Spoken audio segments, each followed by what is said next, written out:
다음의 글은 박원기 교수가 쓰신 유라시아 대륙에 피어나던 났던 야망의 바람에 나오는 내용입니다.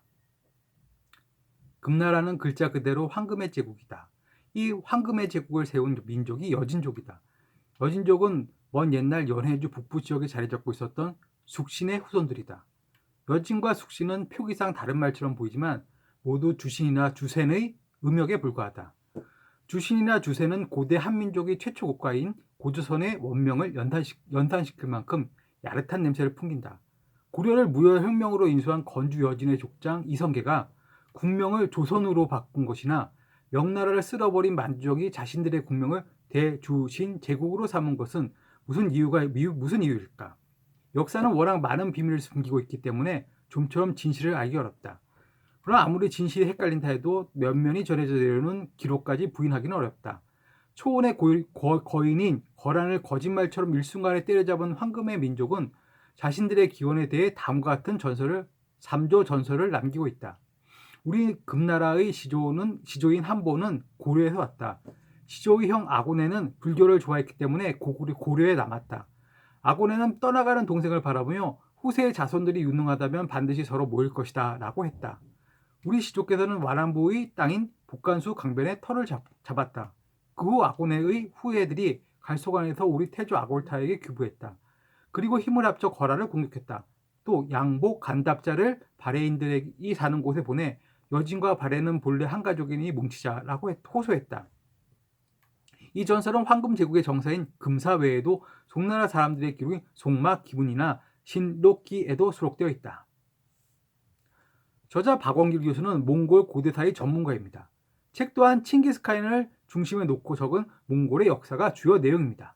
금나라에 대해서는 단지 격가지로서 시대 배경을 설명하기 위해 적어놓은 것에 불과합니다. 그러나 몇 줄 안 되는 이 글은 한국의 역사에 대해서 여러 가지 질문을 던지고 있습니다.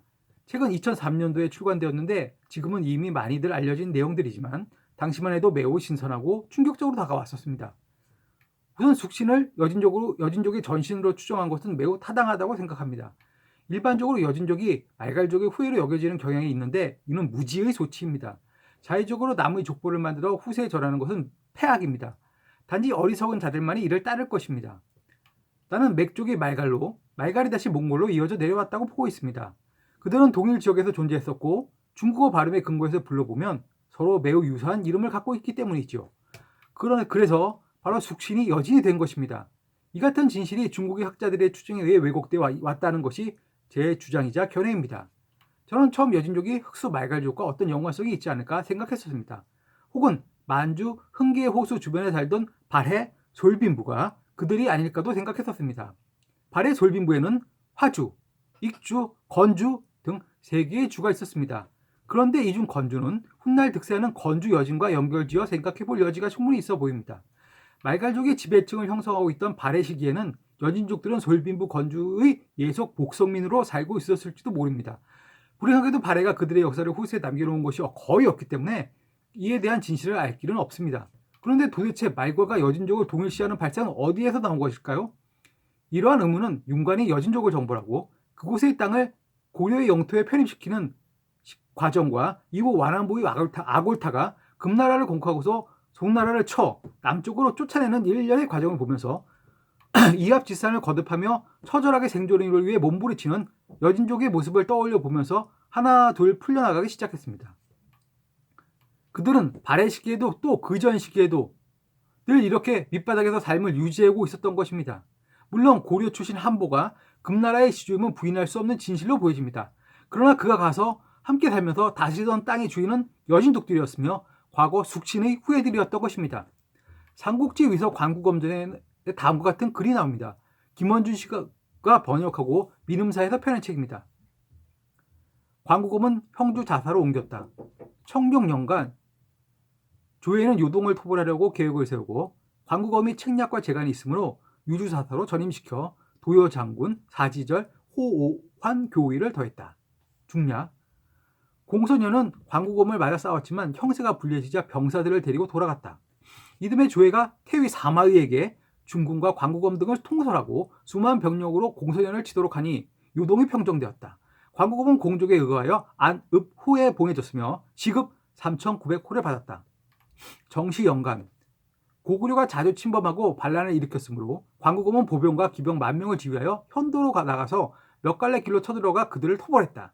고구려 왕 위공이 보병과 기병 20,000을 이끌고 비류수 압록강으로 진출했으므로 양구에서 크게 싸웠는데 위공은 연이어 패하여 도주했다.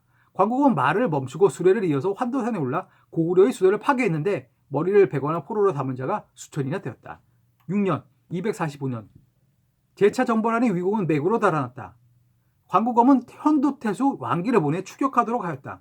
그는 옥조를 지나 천여리 숙신시 남쪽 경계까지 이르러 돌에 공을 새겨 기록하였으므로 환도산에 문자를 새기고 불레성에 기록하였다. 주살되거나 항복한 자가 8,000여 명이었다.